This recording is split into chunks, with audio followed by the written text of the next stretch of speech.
Depois desse meio de graça maravilhoso, o sacramento que é o Evangelho visível, vamos então ouvir agora a palavra do Senhor, lá em 2 Coríntios, capítulo 1. O Espírito Santo nos deu o privilégio agora de ouvirmos a santa palavra de Deus e mais uma vez o Evangelho manifestado nela. 2 Coríntios capítulo 1, versículos 3 a 11, sendo que a mensagem será apenas dos versículos 8 a 11. 2 Coríntios capítulo 1, eu lerei dos versículos 3 a 11, mas o sermão se limitará aos versículos 8 a 11. Assim diz a palavra da salvação: Bendito seja o Deus e Pai de nosso Senhor Jesus Cristo, o Pai de misericórdias e Deus de toda consolação. É Ele que nos conforta em toda a nossa tribulação, para podermos consolar os que estiverem em qualquer angústia, com a consolação com que nós mesmos somos contemplados por Deus. Porque assim como os sofrimentos de Cristo se manifestam em grande medida a nosso favor, assim também a nossa consolação transborda por meio de Cristo. Mas se somos atribulados, é para o vosso conforto e salvação. Se somos confortados, é também para o vosso conforto, o qual se torna eficaz, suportando vós com paciência os mesmos sofrimentos que nós também padecemos. A nossa esperança a respeito de vós está firme, sabendo que, como sois participantes dos sofrimentos, assim o sereis da consolação. Porque não queremos, irmãos, que ignoreis a natureza da tribulação que nos sobreveio na Ásia, porquanto foi acima das nossas forças, a ponto de desesperarmos até da própria vida. Contudo, já em nós mesmos tivemos a sentença de morte, para que não confiemos em nós, e sim no Deus que ressuscita os mortos, o qual nos livrou e livrará de tão grande morte, em quem temos esperado que ainda continuará a livrar-nos, ajudando-nos também vós, com as vossas orações a nosso favor, para que por muitos sejam dadas graças a nosso respeito, pelo benefício que nos foi concedido por meio de muitos. Amém.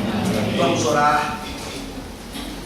Ó Deus glorioso, Pai, Filho e Espírito Santo, obrigado, Senhor, por essas oportunidades na caminhada cristã, na carreira cristã, de vermos a Tua mão tão claramente, tão diretamente, nos abençoando essa comunidade.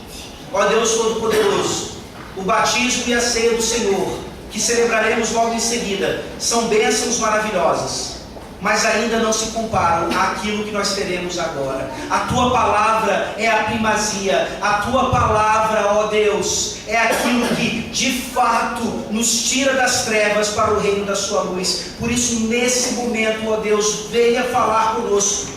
Fale, ó Deus, faça ressoar a Sua voz nos corações daqueles que nessa noite fizeram compromisso contigo. Ó Senhor Todo-Poderoso, como eles serão tentados a abandonar o caminho, como eles serão tentados a entender que isso que fizeram essa noite foi em vão. Ó Deus, preserva-os, ó Deus, preserva-nos, ó Deus Todo-Poderoso, nos dá o privilégio que Paulo teve ao escrever essa epístola, de entender o Evangelho do Senhor Jesus Cristo na vida dele e compartilhar isso com aqueles que ainda não conhecem a palavra de Deus. Ó Senhor, fala conosco agora, em nome de Jesus. Amém. Amém. Independência ou morte, essa frase conhecidíssima de todas, tendo sido dita, dizem, por Dom Pedro, marcando então a independência do Brasil de Portugal.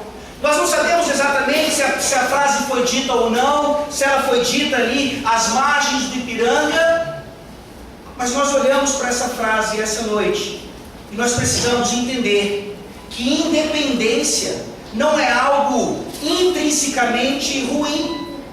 Nós criamos nossos filhos, por exemplo, para serem independentes de nós.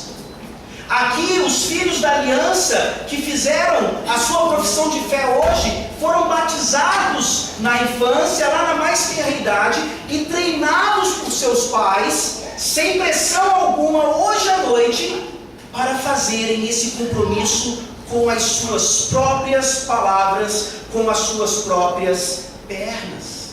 O problema da independência é quando isso se transforma em autonomia. O problema da independência foi aquela independência que Adão e Eva quiseram ter lá no Éden, uma independência de Deus, dizendo para esse mesmo Deus: nós podemos viver sem o Senhor. E essa autonomia, desde a queda de Adão e Eva, é algo que está intrínseco em nós. Lá nos nossos corações, mesmo corações regenerados, ainda são traídos por essa autonomia, por esse desejo de fazer tudo e viver independentemente de Deus. Nós lemos em 2 Coríntios capítulo 1, a partir do versículo 3 até o versículo 11, e nós percebemos que no nosso último sermão, dos versículos 3 a 7, a palavra de ordem aqui na epístola de Paulo aos Coríntios era a palavra conforto. Ele sabe da tribulação, ele sabe do sofrimento pelo qual aquela igreja estava passando, por isso ele precisa demonstrar em sua vida, em primeiro lugar, esse conforto e esse consolo, apesar ou por causa, inclusive, dos sofrimentos que ele passava. E nessa noite, continuando nesse mesmo contexto, nos versículos 8 a 11, agora Paulo vem concluir essa introdução à carta, nos dizendo que a dependência de Deus é a maior evidência de nossa ressurreição. Nós, talvez, enquanto filhos, queremos todos os privilégios da família, mas cada vez mais independentes ou não respeitando as regras da casa. É assim o nosso relacionamento com Deus. Nós queremos aquilo que Ele nos promete graciosamente, mas muitas vezes querendo nos tornar independentes ou autônomos da sua própria lei, das suas regras. Os versículos 8 a 11 de 2 Coríntios capítulo 1 nos ensinam nessa noite que a dependência de Deus é a maior evidência da ressurreição na vida de um filho de Deus. Nós veremos isso de três maneiras. Primeiro, no próprio versículo 8, nós vemos aqui o choque da independência. É um choque, ou chega um momento que essa independência, ela se vira contra nós e nos choca, como foi a própria vida de Paulo. Depois nós veremos nos versículos 9 e 10, essa independência transformada em dependência. E finalmente, no versículo 11, nós vemos aqui as evidências da dependência na vida de um que se diz cristão. O choque da independência, aqui no versículo 8, leiamos mais uma vez. Porque não queremos, irmãos, que ignoreis a natureza da tribulação que nos sobreveio na Ásia, porquanto foi acima das nossas forças, a ponto de desesperarmos até da própria vida. Onde é que está esse choque? É mais ou menos naquele filho que se rebela contra as regras da casa e ele quer a sua independência de qualquer maneira, ele arruma a sua trouxa e vai embora. Talvez ele consiga levar ali um pouco de comida, talvez ele consiga levar um pouco da sua mesada, mas depois de alguns dias, talvez de uma semana, talvez até mesmo de um mês, ele se encontra como o filho pródigo. Ele precisa agora talvez pedir dinheiro, virar um mendigo, para poder sobreviver. E ele se lembra então que ele tem pai e mãe, ele tem um lar, e ele precisa então voltar para casa. É o choque da independência. A independência, ela parece muito boa no começo, muito doce. É exatamente isso que eu sempre desejei para a minha vida. Mas tem uma hora que ela se vira contra nós. E isso acontece na vida do próprio Paulo. É isso que ele diz aqui. Ele começa primeiro falando de uma grande tribulação que lhe aconteceu ali na Ásia. Ele inclusive chama a atenção dos irmãos para que eles não ignorassem esse fato. E se nós formos despercebidos aqui, parece que Paulo está colocando em ênfase muito grande o seu sofrimento. E nós precisamos nos lembrar que não é isso que Paulo está dizendo. Há aqui uma citação do comentarista Scott Hafemann, que acerta em cheio essa relação do sofrimento na vida do cristão. Para Paulo, o sofrimento não é intrinsecamente bom, nem é uma virtude cristã. Entretanto, o sofrimento é uma página no livro usado por Deus na escola da fé. Algumas igrejas ou até vertentes do cristianismo enfatizam demais o sofrimento. Quanto mais você sofre, mais crente você é. Colocando aqui em xeque o que Paulo está dizendo. É exatamente o contrário. Outras, por outro lado, como temos visto aí, cada vez mais comum, dizendo que crente não sofre. Que crente é filho de Deus, e Deus é o dono do mundo, e por isso então, crente não precisa passar por essas situações. E aqui nós vemos na vida de Paulo, e aqui nós vemos na vida de todo crente, que sim, cristianismo não é uma religião de masoquismo, não é uma religião em que nós corremos atrás do sofrimento, colocando em nossa lista ali, talvez até mesmo o martírio. Mas, sem dúvida alguma, o sofrimento faz parte da escola da fé. Não existe cristão que não sofra por causa do Evangelho. É isso que Paulo está dizendo aqui. E não foi qualquer sofrimento, foi um sofrimento que lhe veio lá na Ásia. E todos os comentaristas vão concordar, é impossível, mesmo com vários testemunhos de sofrimentos de Paulo, principalmente no livro de Atos, em sabermos exatamente o que ele está descrevendo aqui. É impossível saber. Mas Paulo está interessado não em nos descrever o sofrimento, mas em nos mostrar que esse sofrimento, que essa tribulação atinge a ele mesmo, o grande Paulo, aquele que parecia não precisar de ajuda. Mas ele mesmo diz aqui, quando a sua independência ou o seu autossustento, podemos dizer assim, não são suficientes para lidar com a tribulação, ele confessa, aquela tribulação foi acima de suas forças. Será que isso já aconteceu na sua vida? Nós estamos lá, nos destacando no trabalho, nos destacando nos estudos, parece que o céu é o limite para cada um de nós, e aí vem um obstáculo, e você olha para o obstáculo e você diz, eu sou o campeão, eu sou o cara, não há obstáculo que possa me impedir de chegar no meu objetivo. Mas é exatamente aquele obstáculo que mostra exatamente quem você é, quão limitado você é, quão dependente de Deus você precisa ser. Meus irmãos, se isso aconteceu na vida do grande Paulo, quanto mais em nossas vidas. Nós precisamos nos lembrar que existe uma tentação muito grande nos rodeando, tentando nos trazer ainda essa autonomia plena. E é impressionante como nós cristãos parecemos buscar a Deus somente em momentos em que as tribulações vão além das nossas forças. Paulo está dizendo aqui que aquela tribulação quase o leva à morte. Ele está confessando o seu sentimento. Ele diz: a ponto de desesperá-los até da própria vida.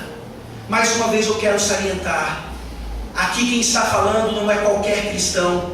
Aqui quem está falando é o grande Paulo transformado, inclusive dele mesmo.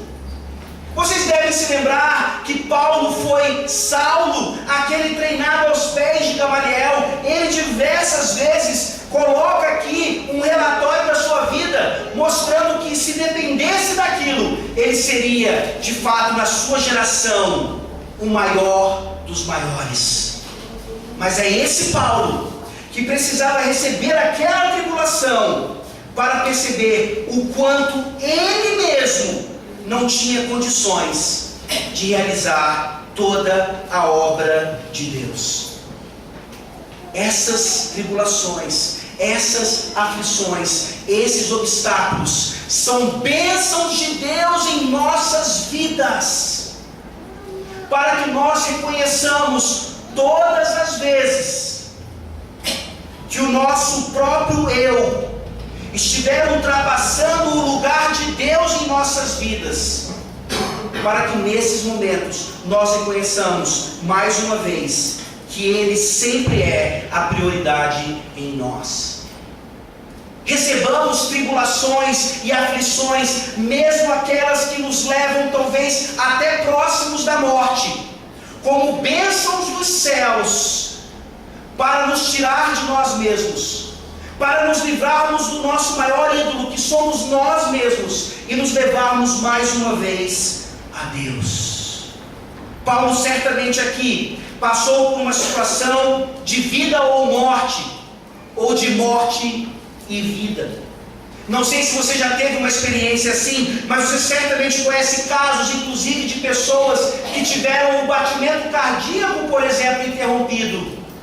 E talvez por alguns instantes, alguns minutos, ficaram como que mortos e depois voltam a viver.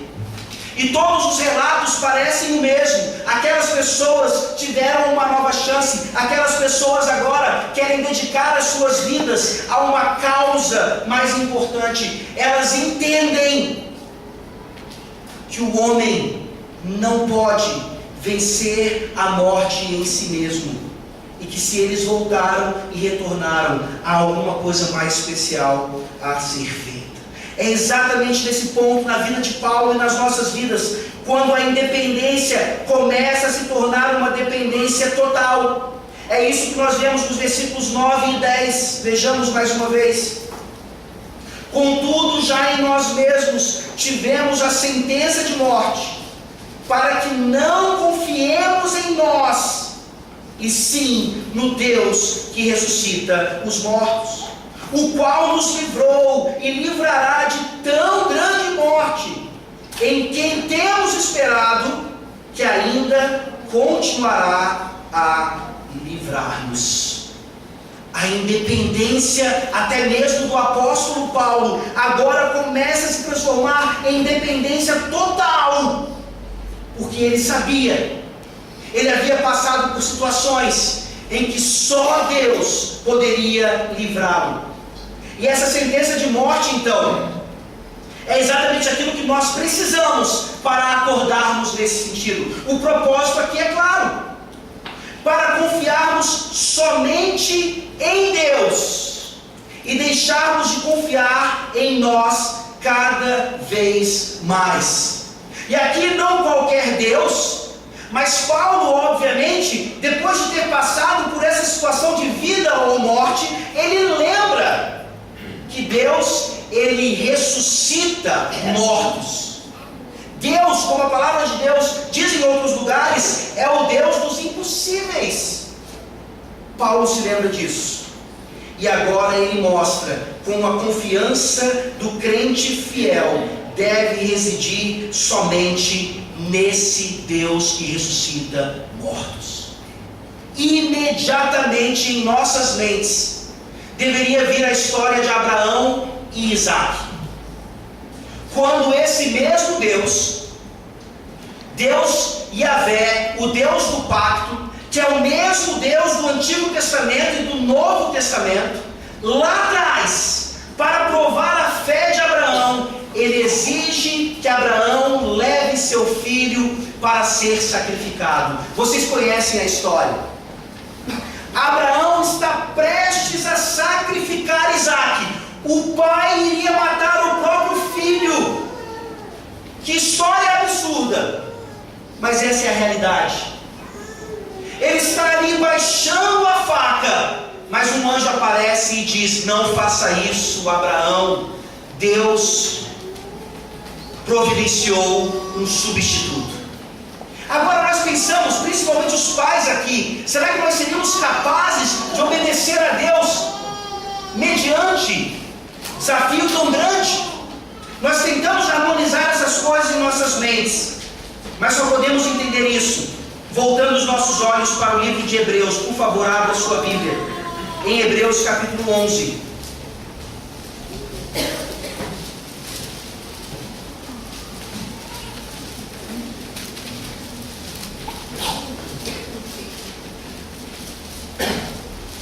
Hebreus capítulo 11, versículos 17 a 19. Vejam aqui mais uma vez porque é que Abraão estava pronto para sacrificar o seu filho como Deus exigira dele. Pela fé, Abraão, quando posto à prova, ofereceu Isaque. Estava mesmo para sacrificar o seu unigênito, aquele que acolheu alegremente as promessas, a quem se tinha dito: em Isaque será chamada a tua descendência, porque considerou que Deus era poderoso até para ressuscitá-lo dentre os mortos, de onde também figuradamente o recobrou. Meus irmãos, nós precisamos entender que esse Deus das Escrituras é o Deus que ressuscita, não apenas no final, mas Ele ressuscita o tempo todo.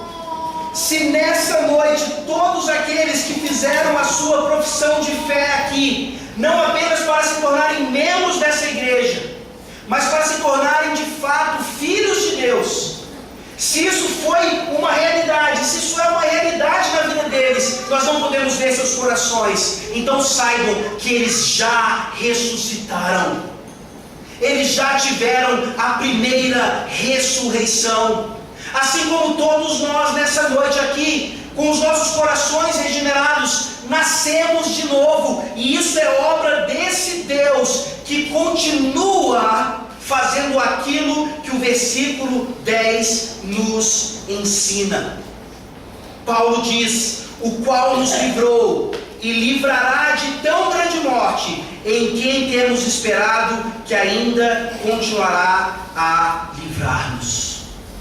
3 vezes o apóstolo Paulo aqui usa o verbo livrar, no passado, no presente e no futuro. E nós gostamos muito do aspecto passado, quando nós olhamos para trás e nós percebemos o quanto realmente Deus nos deu livramentos diversos, que se somam aí ao testemunho das nossas vidas, mostrando o cuidado de Deus sobre nós. Nós nos alegramos com esse verbo no presente. Ele continuará a livrar-nos, Ele continua nos livrando. Isso nos enche de esperança.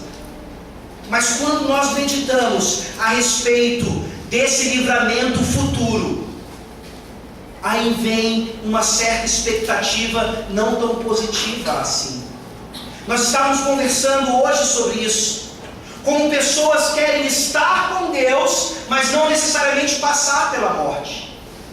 Pessoas querem estar com o Senhor Jesus Cristo, mas não necessariamente orar para que Ele volte logo. Afinal de contas, há tantas coisas ainda que nós precisamos experimentar nessa vida, antes do do livramento final e definitivo. Quando Paulo escreve isso aqui, ele sabia que Deus o havia livrado, que Deus continuaria livrando, mas ao mesmo Paulo diz que o morrer para ele era lucro. Será que nós atingimos esse nível em nossa caminhada cristã? Será que nós compreendemos que a nossa independência de Deus nos leva a uma autonomia, até que Ele precisa então trazer uma tribulação tremenda às nossas vidas, para voltarmos a Ele, para entendermos mais uma vez que nossa vida deve ser experimentada totalmente na dependência dEle. E se queremos ser dependentes de Deus, o nosso maior desejo é sim estarmos com Ele, ou pela nossa morte agora, ou pelo seu retorno glorioso. Eu fico feliz ao receber novos membros na igreja. Fico feliz ao ver crianças da aliança fazendo suas profissões de fé. Fico feliz ao ver adultos sendo batizados mediante profissão de fé. Mas eu quero ser honesto aqui e dizer para vocês que eu não entendo a decisão de vocês. Vocês podem continuar sendo independentes de Deus. Vocês podem continuar não prestando contas a homens falhos como nós, mas preferem escolher esse caminho que muitos chamam de uma camisa de força, que impede que o ser humano atinja toda a sua potencialidade. É difícil entender como alguém pode de fato escolher o cristianismo, mas nós cantamos a respeito disso. A resposta fica clara quando nós entendemos que quem nos escolhe é o próprio Deus, quem nos chama é Ele, e a sua vocação é irresistível. Eu gostaria de lembrá-los então, crentes aqui nessa noite, principalmente os que se tornaram membros, que a caminhada não é fácil, ela não ficará mais fácil.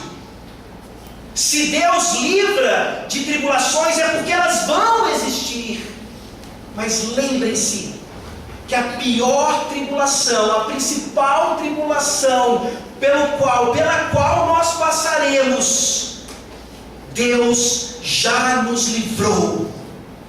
E é por isso que podemos dizer que naquela hora, quando encararmos a morte de frente, Deus certamente nos livrará.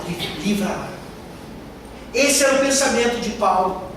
Ele havia quase morrido, mas ele agradece a Deus por ainda estar vivo e continuar a sua obra. Mas ele não esperava, ele não conseguia esperar o momento em que ele estaria de fato com o Senhor Jesus Cristo para todo o sempre. Cristãos aqui presentes nessa noite, olhem para essa descrição de Paulo e vejam aqui nada mais, nada menos do que o padrão do próprio Senhor Jesus Cristo. Ele é o grande modelo. Ele é aquele que nos ensina a viver como o Pai requer de nós. O padrão é simples: aflição, morte e ressurreição. Essa é a vida cristã. O que vai além disso, o que fica aquém disso, é falso evangelho. Jesus, ele se encarna para viver e experimentar o padrão. Ele não exige nada de nós que ele mesmo não tenha experimentado. E mesmo aquilo que vai além das nossas forças, como na vida de Paulo, ele nos dá o seu Santo Espírito para continuarmos caminhando até a hora em que encararemos a morte de frente e diremos: ó morte, onde está a tua vitória? Onde está o teu aguilhão? Aflição, morte e ressurreição. Essa era a vida de Paulo, essa era a vida de Cristo. Será que essa é a nossa vida hoje? E finalmente então, irmãos, entendendo que a ressurreição de fato ela é evidenciada em nossas vidas pela nossa dependência cada vez maior desse Deus triuno que nos salva, que nos livra de tribulação e que continuará nos salvando, guardando o nosso tesouro até o fim. Nós chegamos aqui até o versículo 11, quando Paulo faz uma declaração maravilhosa dizendo: ajudando-nos também vós com as vossas orações a nosso favor, para que por muitos sejam dadas graças a nosso respeito, pelo benefício que nos foi concedido por meio de muitos. Nós temos aqui no versículo 11 o resumo do que é esse meio de graça da oração. A oração, ela pode ser resumida em súplicas e ações de graças. Sim, existem outras formas, mas todas elas estão debaixo dessas duas categorias, e nós vemos essas duas categorias aqui. E se nessa noite você está se perguntando, deveria estar pelo menos se perguntando: será que eu dependo de Deus como eu deveria? Será que eu dependo de Deus como Paulo dependeu? Será que eu dependo de Deus como o Filho de Deus dependeu do Pai? A sua resposta começa na sua prática de oração. Como é que estão as suas súplicas? Como é que estão as suas ações de graças? É isso que Paulo diz aqui em primeiro lugar: ajudando-nos também vós com as vossas orações a nosso favor. As súplicas dos crentes ali em Corinto a favor de Paulo, de fato, surtiram efeito.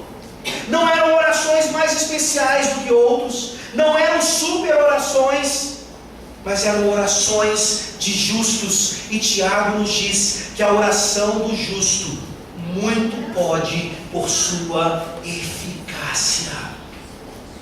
Nós trabalhamos muito, nós estudamos muito, nós nos dedicamos muito a tantas tarefas, e nós temos orado tão pouco. É óbvio e lógico que nessa noite, quando nós olhamos mais uma vez para o versículo 10, e a nossa vida de oração é tão escassa, nós usamos os mesmos verbos, nos mesmos tempos verbais, não nos referindo a Deus. Nós dizemos: o nosso salário já nos livrou, o nosso salário continuará nos livrando, e se eu tiver uma boa carreira, Ele certamente me livrará lá na frente. Eu olho talvez para a minha família, que me ajuda tanto. A minha família me livrou, a minha família continua me livrando, e a minha família me livrará lá no final.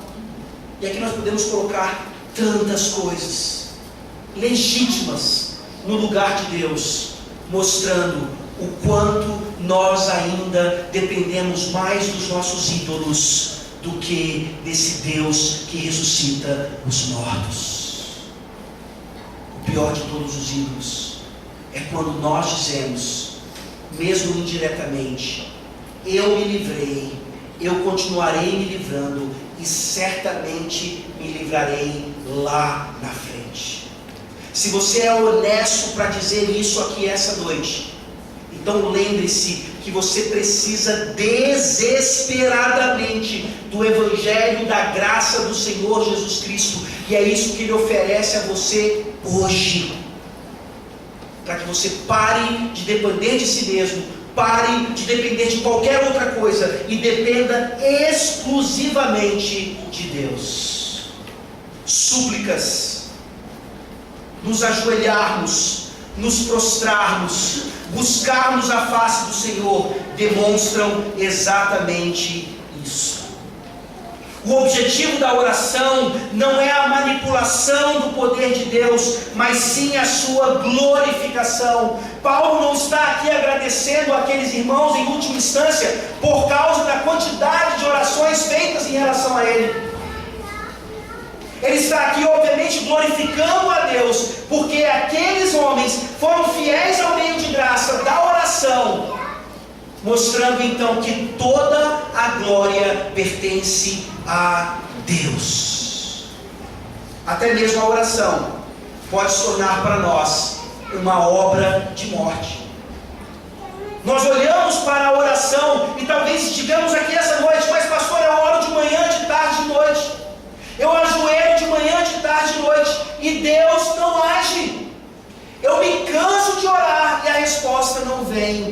você ainda não entendeu o que é a oração. Comece a entender que a oração é essa manifestação da dependência de Deus, vendo a resposta ou não como nós desejamos. E o comentarista Philip Hughes escreve: na oração, a impotência humana se lança aos pés da onipotência divina.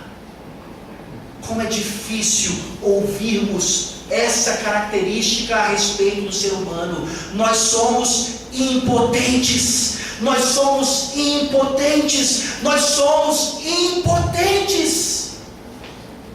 E é por isso que cada vez mais, das coisas menores até as maiores dessa vida, nós nos lançamos àquele que é onipotente e que é o único de fato que pode nos ressuscitar naquele grande dia, que pode nos ressuscitar todas as vezes que nós ainda passarmos nessa vida por situações de vida ou morte, principalmente por causa do Evangelho. E finalmente, como eu disse para vocês, Paulo aqui diz o que são súplicas, e Paulo diz também o que são ações de graças. Ele continua no versículo 11: para que por muitos sejam dadas graças a nosso respeito, pelo benefício que nos foi concedido por meio de muitos. Talvez você seja um excelente intercessor, talvez você seja um excelente utilizador das súplicas, mas você ainda não entendeu que a oração é essa evidência da dependência de Deus, quando o nosso coração não está de fato repleto de ações de graças. Nós podemos perceber que em nossas reuniões de oração, as listas de pedidos, elas são infinitamente maiores que as listas de agradecimentos. Não apenas porque somos mal agradecidos ou não conseguimos perceber as bênçãos de Deus em nossas vidas, mas porque essa é a tendência até mesmo na oração incompleta. Quando nós olhamos para o que Paulo está dizendo, ele literalmente diz: para que por muitas faces sejam dadas graças a nosso respeito pelo benefício que nos foi concedido por meio de muitos. E aqui nós temos a imagem de muitas faces ali, ou em qualquer outra comunidade cristã, olhando para o céu, olhando para o alto e agradecendo a Deus, porque Ele de fato cumpre as suas promessas de livramento. Mesmo que Ele me leve para um leito de morte e dali não me tire, eu sei que se eu passar pela morte em Cristo Jesus, eu terei a libertação final. Porque na pessoa de Cristo e somente nele eu pude experimentar dependência completa do Pai ao longo da minha vida. É isso que Paulo nos escreve aqui. Quão dependente você tem sido, quão independente você ainda quer ser. Que as nossas vidas a partir de hoje sejam cada vez mais marcadas pelas súplicas e pelas ações de graças, evidências dessa dependência completa do Senhor. O lema do crente não é independência ou morte, o lema do crente é dependência ou morte. E para ficar um pouco mais positivo, dependência e vida. É isso que nós temos no padrão da vida de Jesus Cristo: aflição, morte e ressurreição. Que Ele assim nos ajude a viver pelo Evangelho. Vamos orar. Ó Deus bendito, obrigado por essas poucas palavras de Paulo, mas tão profundas. Obrigado, ó Deus, porque Paulo está aqui abrindo seu coração aos coríntios, E ao fazer isso, Ele revela os nossos próprios corações. Ó Deus, como somos rebeldes, como preferimos a autonomia do que a teonomia, como preferimos, ó Deus, a lei dos homens do que a Tua própria lei. Ó Senhor, tem de misericórdia de nós. Nessa noite nós ouvimos o Evangelho da Graça mais uma vez manifestado na vida do Teu Filho. Eu te peço em especial por aqueles que fizeram a sua profissão de fé nessa noite, confirmaram a sua fé aqui, por meio desses votos e juramentos. Ó Senhor, ajude-os a entender que inevitavelmente eles começam agora uma vida de aflição, morte, mas cujo fim é ressurreição e vida. Por isso nós te damos graças e te pedimos que o Senhor nos ajude agora a participarmos dos elementos da ceia do Senhor, meio de graça, que também nos dá a possibilidade de vermos, sentirmos, experimentarmos o Evangelho na pessoa do Senhor Jesus Cristo. Obrigado, Deus, por tamanha salvação. Em nome de Jesus é que nós oramos. Amém. Amém. Vamos